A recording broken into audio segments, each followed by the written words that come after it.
Olá, queridos irmãos, graça e paz. Sejam todos muito bem-vindos à Escola Dominical. Hoje, amados, nós estudaremos o tema da conversão. Na lição passada, nós estudamos sobre a regeneração. Então, os objetivos para a lição de hoje, basicamente amados, compreendermos como se dá o processo da conversão em cada um de nós e também para que nós possamos alcançar a salvação pessoal. Amém, queridos? Vamos orar então, pedir a Deus que nos abençoe na lição de hoje. Pai amado, Pai querido, nós te damos graças porque temos o privilégio, a oportunidade de nos reunirmos para estudar a Tua Palavra. Nós sabemos, Pai, que é a Palavra de Deus que nos sustenta, que nos traz todos os esclarecimentos para sermos uma pessoa convertida e regenerada pelo Espírito Santo de Deus. Fala conosco nesse dia, Deus, que possamos compreender a Tua Palavra inspirada pelo Espírito Santo de Deus nas nossas vidas. Alcança a todos nós nesse dia e aqueles que o Senhor também deseja alcançar os seus corações. Nós oramos e agradecemos em nome de Jesus. Amém. Aleluia. A palavra de Deus hoje, amados, está em 2 Crônicas, capítulo 7, versículo 14, que diz assim: E se o meu povo, que se chama pelo meu nome, se humilhar e orar, e buscar a minha face, e se converter dos seus maus caminhos, então eu ouvirei dos céus, e perdoarei os seus pecados, e sararei a sua terra. A segunda leitura também está no livro de Atos, capítulo 3, versículo 19. Arrependei-vos, pois, e convertei-vos, para que sejam apagados os vossos pecados, e venham assim os tempos do refrigério pela presença do Senhor Jesus. Amém, aleluia. Glórias a Deus. Então, amados, diante da palavra de Deus, vamos entender o que é exatamente a conversão.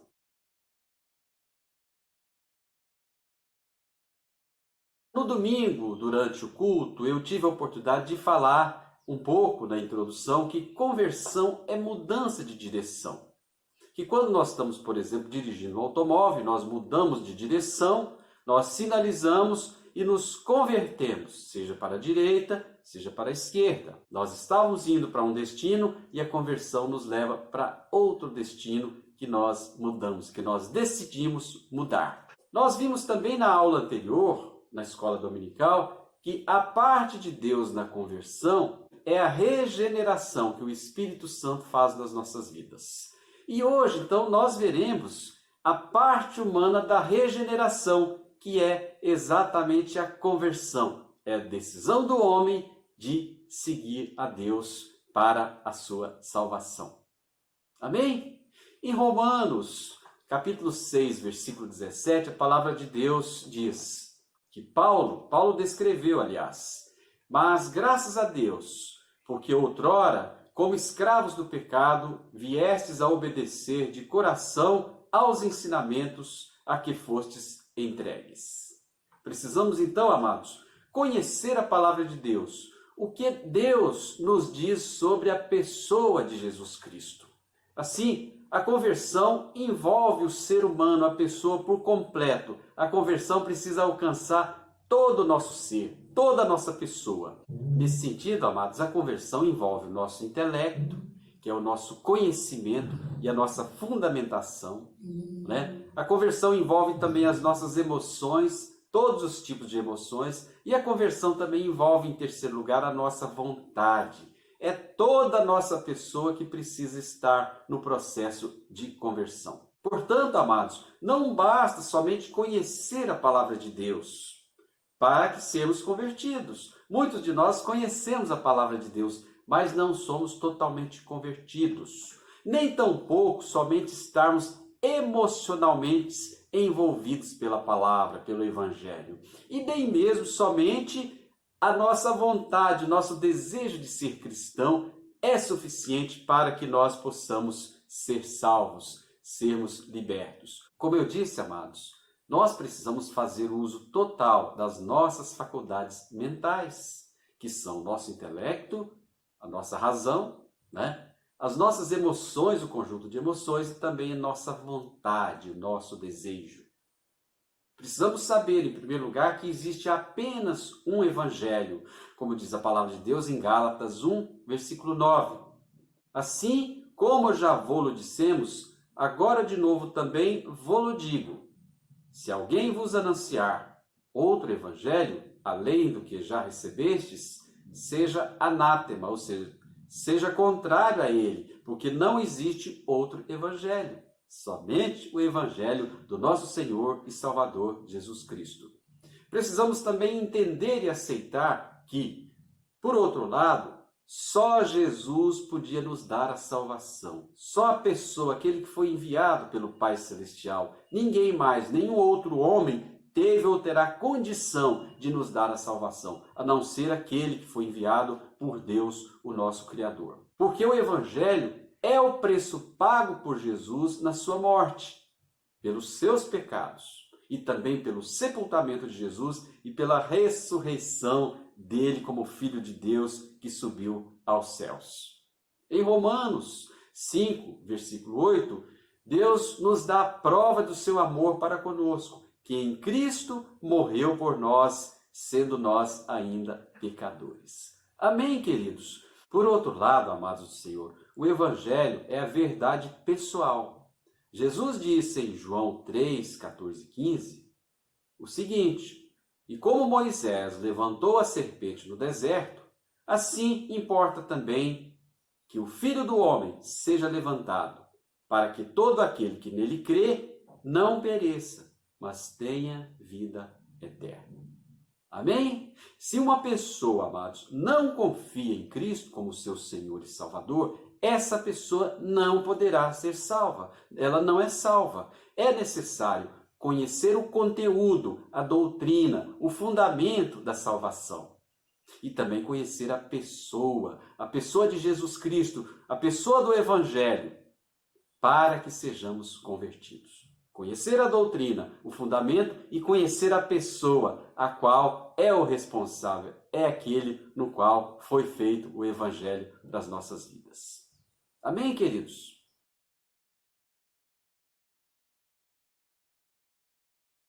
Em João 8, capítulo 32, a palavra de Deus nos diz: e conhecereis a verdade, e a verdade vos libertará. Para conhecer o plano de Deus, amados, e o que nós devemos fazer para obtermos a nossa salvação, há 3 passos. Primeiro, conhecer as suas necessidades. Quais são as necessidades do plano de Deus? Em Romanos 3,10, ele nos diz o seguinte: não há nenhum justo sequer.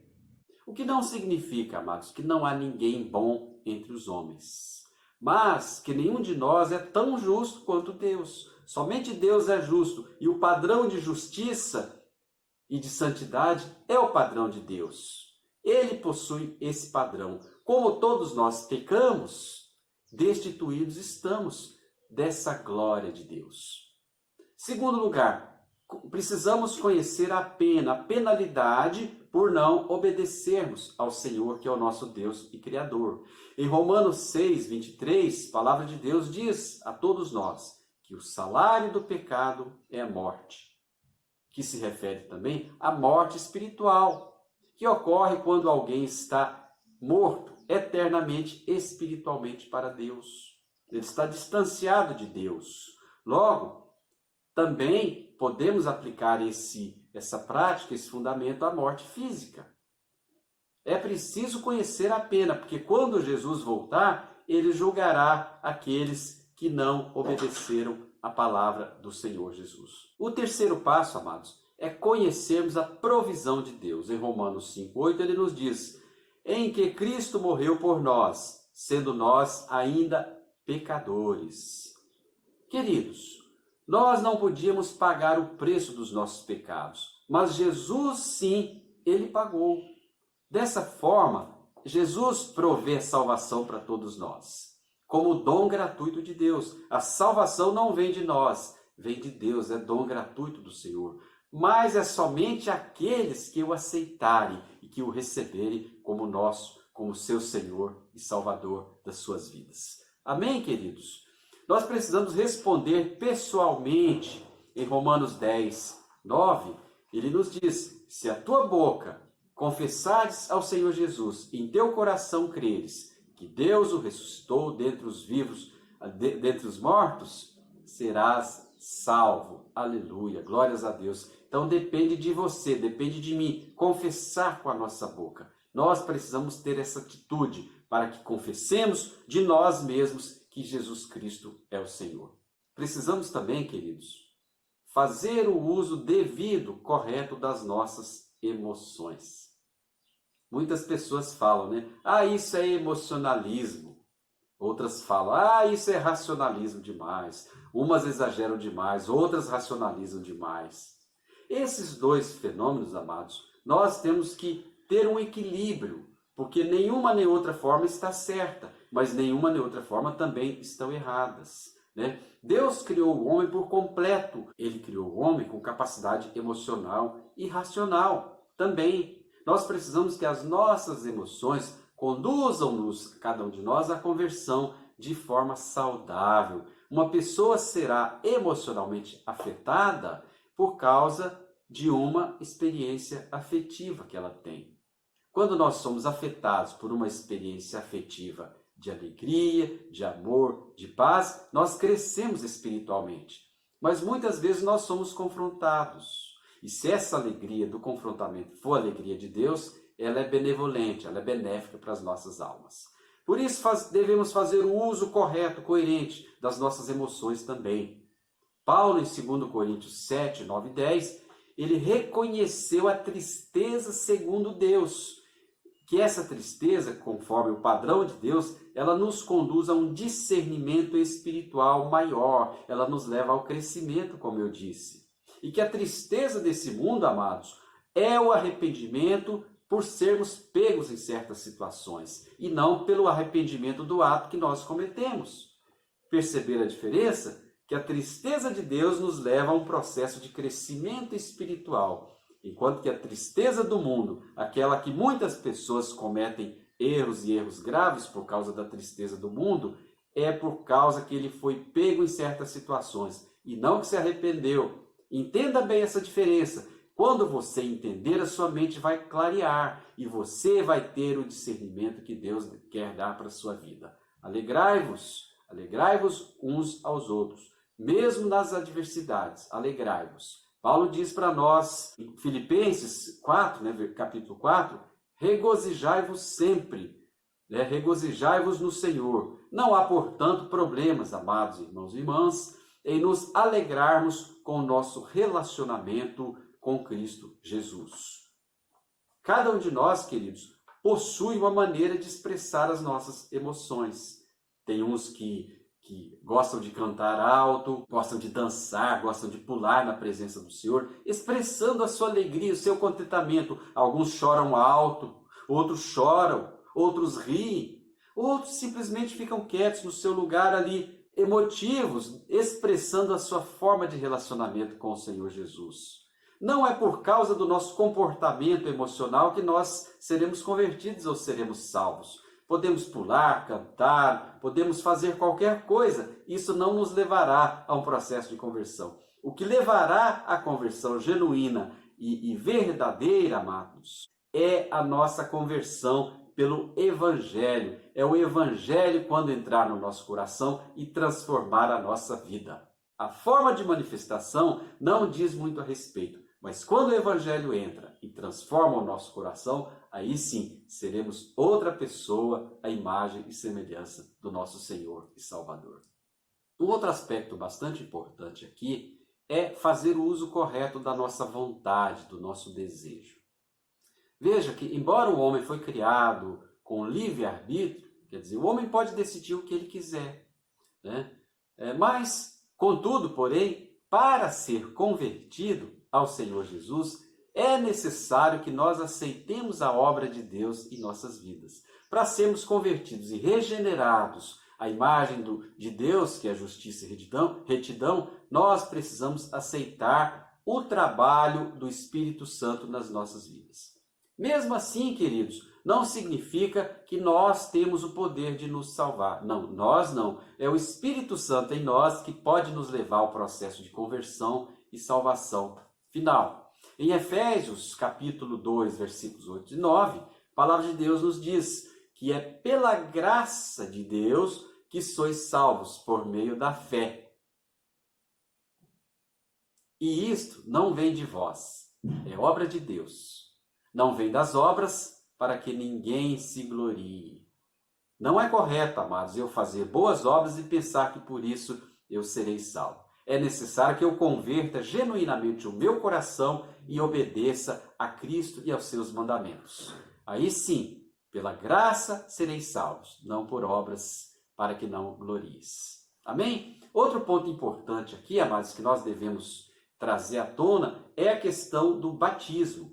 O batismo é símbolo da redenção, que Deus redimiu os nossos pecados. Quando nós batizamos, significa que nós estamos aceitando a redenção que o Senhor Jesus trouxe para as nossas vidas. Amém? Isso mostra que Cristo morreu e ressuscitou por nós, sendo também um símbolo da regeneração pessoal, a qual cada um de nós passaremos para nascermos de novo, sermos uma nova e viva criatura em Cristo Jesus.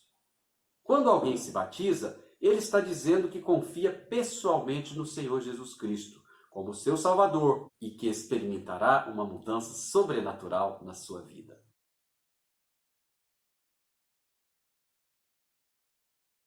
Nos cabe aqui, amados irmãos e irmãs, fazermos um adendo sobre essa questão da nossa vontade, o nosso desejo e a conversão. O primeiro ponto é confiar.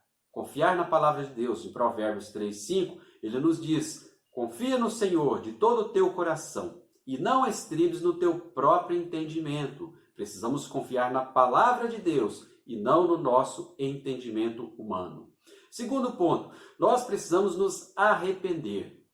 Em Atos 2, versículo 38, e disse-lhes Pedro: arrependei-vos e cada um de vós será batizado em nome de Jesus Cristo, para perdão dos pecados, e recebereis o dom do Espírito Santo. Nós precisamos nos arrepender dos atos praticados, da nossa vida de pecado e mudar de atitude para que o Espírito Santo possa fazer morada em nós, que somos templos do Espírito Santo. Nós precisamos também, queridos, em terceiro lugar, crer. Atos 16:31. E eles disseram: crê no Senhor Jesus e serás salvos, tu e tua casa. Nós precisamos receber, em João 1, versículo 12. Mas todos quantos o receberam, deu-lhes o poder de serem feitos filhos de Deus, aos que creem no seu nome. Amém? Nós precisamos também, amados, nascer de novo. Em João 3, versículo 7, nós precisamos, amados, nascer de novo. Em João 3, versículo 7, não te maravilhes de te ter dito, necessário vos é nascer de novo. Precisamos nascer no Espírito de Deus para sermos essa nova criatura. Precisamos invocar o nome de Deus, Romanos 10, 13, porque todo aquele que invocar o nome do Senhor será salvo. Precisamos, por último, amados, confessar da nossa própria boca, em Romanos 10, 9, se com tua boca confessares ao Senhor Jesus e em teu coração creres que Deus o ressuscitou dentre os mortos, serás salvo. Amém, queridos? A base da nossa vontade é a palavra de Deus, através dos ensinamentos e daquilo que Deus deseja para o nosso coração e mente. E há dois aspectos extremamente relevantes que nós devemos saber e praticar para estarmos assentados nessa base. Primeiro, saber qual é o instrumento da salvação. Veja, assim como um operário utiliza os seus instrumentos, as suas ferramentas para construir uma casa, construir a fundação, o alicerce, as paredes, o telhado, Deus, amados, utiliza-se da Bíblia como instrumento para nos tornar pessoas convertidas. É a palavra de Deus nos nossos corações que vai nos lavar a nossa alma, nos limpar do pecado, para sermos uma nova e viva criatura conforme a imagem e semelhança do nosso Pai. A Bíblia, amados, ela condena o pecado e dá uma nova natureza ao ser humano, a nós que somos criados por Deus. A Bíblia, queridos, contém uma promessa, como em Isaías 15:11 ele nos diz: assim será a minha palavra que sair da minha boca. Ela não vos voltará para mim vazia. Antes fará o que me apraz e prosperará naquilo para que a enviei. Amém? Glórias a Deus. Aleluia. As pessoas, queridos, não são salvas pela sua capacidade intelectual. As pessoas não são salvas pela sua capacidade de argumentar e de falar. E muito menos porque elas têm méritos próprios. Mas as pessoas são salvas porque o Espírito Santo usa as Escrituras Sagradas para a necessidade de condenar o pecado em nós. Devemos então, queridos, aprender a trabalhar com Deus para ganhar almas. Esse é um dos propósitos da Igreja do Monte Alegre. Fazer discípulos e discípulas do Senhor, para que a palavra de Deus seja pregada e para que almas sejam salvas até onde Deus quiser nos usar. Ele está te convidando para ser esse discípulo e discípula. É preciso que nós, então, nos entreguemos ao Senhor de todo o nosso coração, de todo o nosso intelecto, de toda a nossa vontade, de todas as nossas emoções, para que o Espírito de Deus possa trabalhar em nós e nos regenerar plenamente, para sermos agentes da salvação do Senhor. Amém?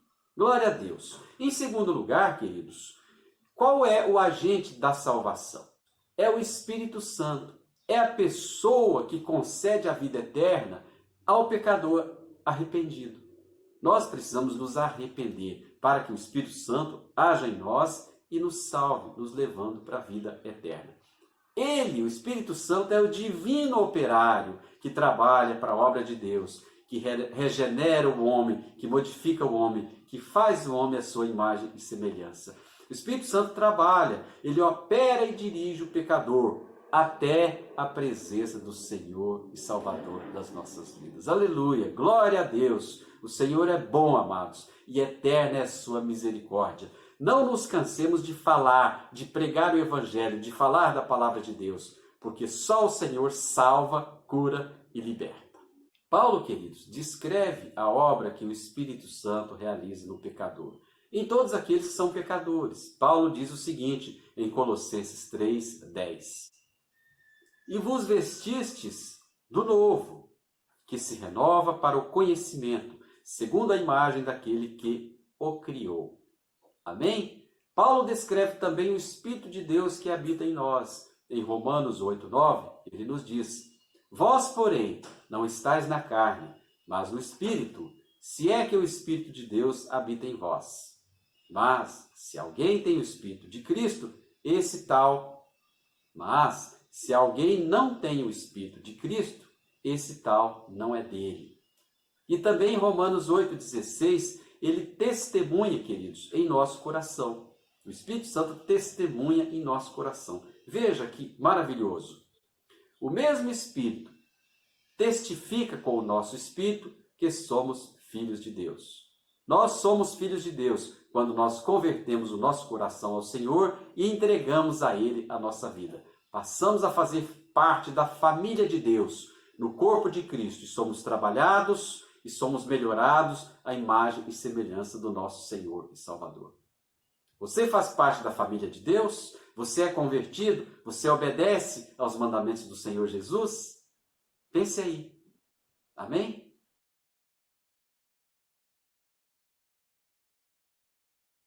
Concluindo aqui, amados, a lição de hoje, nós podemos perceber algo maravilhoso que Deus faz por nós. Podemos perceber que o Senhor, nosso Deus, Ele pega os pedaços quebrados da nossa vida e faz de novo. Ele faz um vaso novo a partir dos pedaços que Ele recolhe, dos cacos que Ele recolhe da nossa vida. E nos faz de novo um vaso bonito, um vaso novo que agrada ao Senhor Jesus. Ele é o oleiro que às vezes quebra um vaso torto para fazer o vaso perfeito. Portanto, se Deus quebrar a sua vida, querido, se Deus te quebrar, entregue a sua vida a Ele. Ele quer fazer você de você uma vida preciosa aos olhos do Senhor Jesus. Não resista, entregue-se ao Senhor. Ele está esperando que você faça isso. Deus também, queridos, diz aqui alguém que Deus pega muitas vezes uma tela desbotada, acabada, amarelada, cinzentada, que é a nossa vida, sem graça, e escreve ali e pinta ali sobre essa tela desbotada uma obra-prima, que é a nossa vida em Cristo Jesus. Ele refaz as nossas vidas, nos dando uma nova novidade de vida. O que você está esperando, amado, para entregar a sua vida ao Senhor? Ele quer pintar uma obra-prima na sua vida. Amém? Deus é poderoso, poderoso para fazer todas as coisas. E Ele escolhe, muitas vezes, limitar o poder ao que Cristo, somente ao que Cristo permitir nós fazermos. Amém? Para que isso possa ocorrer de forma grandiosa na sua vida, aquilo que Cristo permite nós fazermos, façamos de bom grado, porque é o melhor que nós podemos escolher. Hoje, amados, Deus pode salvar todas as nossas vidas, mas Ele só irá salvar a vida daquele que decidir entregar a sua vida, daquele que permitir. Deus não força. O Senhor Jesus nos deu livre-arbítrio para escolhermos. E Ele só vai salvar a sua vida se você escolher, se você permitir que Cristo conserte a sua vida. Precisamos então, amados, nos achegar ao Senhor com fé, com muita fé no nosso coração, permitindo que Ele realize na nossa vida a regeneração, o processo de mudança de uma nova criatura. Amém, amados? Então, eu agora quero convidar você a permanecer firme na obra do Senhor, cooperando com Deus, sendo discípulo e discípula do Senhor nos caminhos da missão. Na medida que Deus vai aperfeiçoando a sua vida, essa mudança no seu estilo, na sua forma de ser, nas suas emoções, no seu intelecto e na sua vontade, vão também se transformando à imagem e semelhança do nosso Criador. Amém, amados? Glórias a Deus. A minha oração hoje é que você, amado, possa se converter a Deus enquanto há tempo. A palavra de Deus nos diz em João 9,4: convém que eu faça as obras daquele que me enviou, enquanto é dia, pois eis que a noite vem. Amém? Que tomemos a decisão enquanto é dia, antes que a noite venha. Glória a Deus. Bendito seja o Senhor. Nós agradecemos a sua presença aqui na Escola Dominical de hoje, esperando que você tenha alcançado os seus objetivos de aprendizado em relação à conversão ao Senhor Jesus, para que você possa tomar uma decisão consciente, confiante e cheia de alegria e da graça de Deus. Amém, amados? Glórias a Deus. Nós desejamos a você um excelente domingo e esperamos você também logo mais às 18 horas no nosso culto de louvor e adoração ao nosso Pai Celestial. Um bom domingo, fique na paz do Senhor Jesus. Até logo. Sei que foi pago um alto preço